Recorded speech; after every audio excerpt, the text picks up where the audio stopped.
Hi students, welcome to your online computer class. In the previous class, we just see about central processing unit. Today we are going to see system unit and peripheral devices. First we can see system unit. What is system unit? It is the system unit is known as CPU box. That CPU box is called system unit. That is without including monitor, keyboard, mouse or any other peripheral devices. That is called system unit. That box is called system unit. That system unit is a cabinet, is a metal or plastic box. It is a plastic box or a metallic box. Okay, that box contains many components or main components of a computer. There are two, we can see the front portion and the back portion. The front portion of the cabinet has on-off switches. Okay, on-off switches. Then CD drive slot, floppy disk slot and USB ports are there to connect one or more devices. That is the front portion of the cabinet.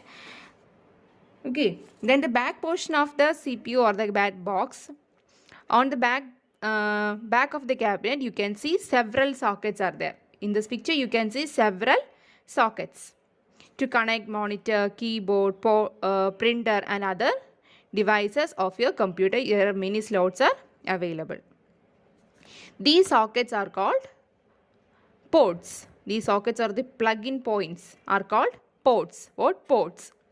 Each connection port is made to fit into the plug-in devices. Okay, these ports are used to plug in your devices. The port includes monitor cable port. What are the ports are there?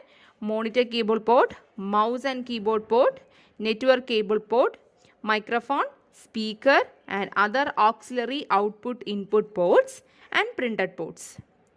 Okay, there are also ports for power cord plug. Okay, there are ports which for power cord plug. This is the back side of that metallic box or the cabinet. Okay, front portion on and off buttons. In back there are so many ports. And inside of this system unit is there is a main board called motherboard. Okay, there is a main board. That board is called motherboard. In that board, in the motherboard, there are many circuits that process the data and instructions. What are the instructions of the data that we given to the computer?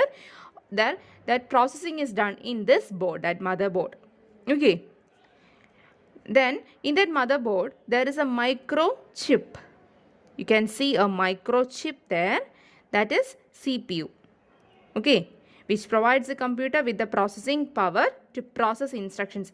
That microchip will provide the processing power to process that instructions. Okay, that is CPU. So this is about system unit. Next comes peripheral unit or peripheral devices. You all know peripheral devices, right? That we are connected externally to perform the work efficiently, to perform the task or various functions more efficiently. We are using peripheral devices. If we can without the peripheral devices also we can run our computer. If the peripheral device is disconnected, the computer will still able to work. Okay, but the function performed by peripheral devices will not be able. If you are using printer is an what is a peripheral devices. If you connect a printer, then you can take printout. Then you remove that printer plug-in from the CPU. We cannot take the printout. Okay, that is peripheral devices. All hardware except memory, microprocessor and motherboard. These are not included in peripheral devices. They are needful to the computer to run the computer. Except these, others are peripheral devices. Okay, so dear students, read your textbook, page number 4 and 5. Okay, see you in the next class. Bye. Thank you.